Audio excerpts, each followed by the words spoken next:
For almost as long as humans have been creating art, we have been drawing inspiration from the past and using it to inspire us.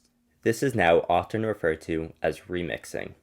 As we enter into an era where much of our art becomes digital, we are finding more and more ways to reuse and remake existing art.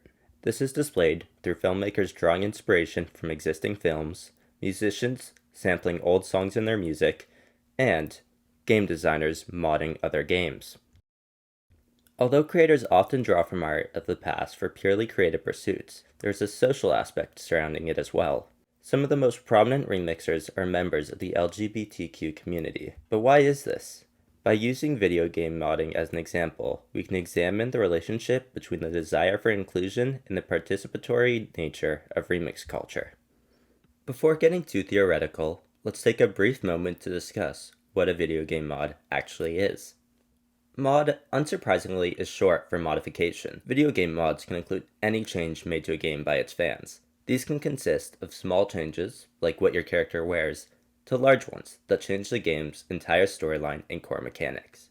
Some of the most well-known games right now started off as mods for other games. Over 20 years ago, Counter-Strike, one of the most competitive first-person shooters, started off as a mod for Valve's Half-Life, and has since developed into its own franchise, boasting multiple games. Video game modding and other examples of remake culture, like fan films and DJing, are all examples of DIY, short for do-it-yourself. In his book, Convergence Culture, media theorist Henry Jenkins compares fan-made Star Wars films to punk music, two examples of fan DIY because of how they take mainstream mediums and allow the consumer to make their own versions of them. This same idea can be applied to video game modding.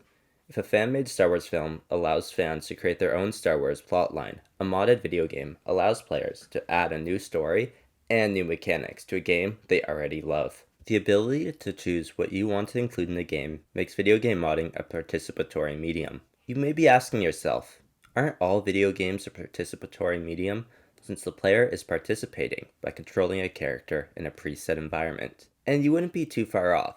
But the difference between a modded video game and an unmodded one is that the player is setting the rules, rather than the developer. This is what makes them truly participatory. Otherwise, they are just interactive. Ultimately, modding creates a community of players who desire a more personalized space within the existing community that consists of a game's fans. These smaller communities of players have faced different responses from the developers whose games they mod. Nintendo, which is responsible for the Mario, Pokemon, and Zelda franchises, are infamous for their harsh stance against players trying to mod their games. And the war Nintendo wages against anyone trying to threaten its intellectual property has been the source of many memes and jokes. The response to video game modding by developers hasn't been all negative, though. Developers like Valve and Bethesda are well renowned for their acceptance of modders within their games' communities. This has increased the longevity of many of their games because fans are consistently releasing new content to keep players interested. Sometimes this over-acceptance of mods can have a negative effect. Both Valve and Bethesda tried to find ways to monetize mods, and received a negative response from their community of consumers. This allows us to discuss mods not only as a way to present alternatives to hegemonic ideas in society, but an escape from them. In 2015, Valve, the creators of Steam, a digital store for video games, allowed modders to sell mods they created for Bethesda's Skyrim. Valve thought that it would be an opportunity to support modders for all the work that had been done, but the community argued that paid mods went against the values of modding. This creates a form of free labor that can be considered exploitive because it benefits video game developers by adding free content to their games, but it still fulfills its intended purpose by providing players with more content. This means that while there's a financial bonus for developers, the reward for modders does not have a financial value.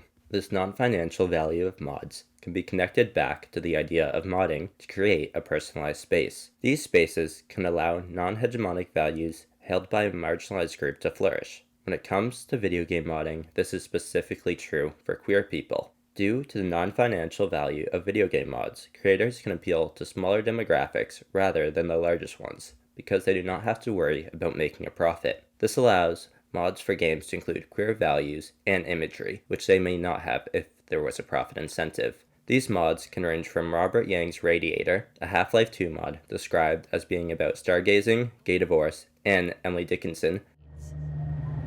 Well, why bother when we don't communicate? Tell us, why do you think you two do not communicate? Because he just doesn't listen. Tell us, why do you think James does not listen? Because it's...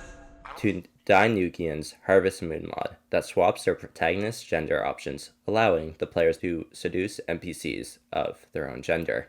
Overall, the reason there is such a large representation of queer culture in mods has to do with the desire for a space in the video game world to freely share ideas and culture. This goes hand in hand with the unfinancial reward for modding and the lack of queer representation in mainstream video games.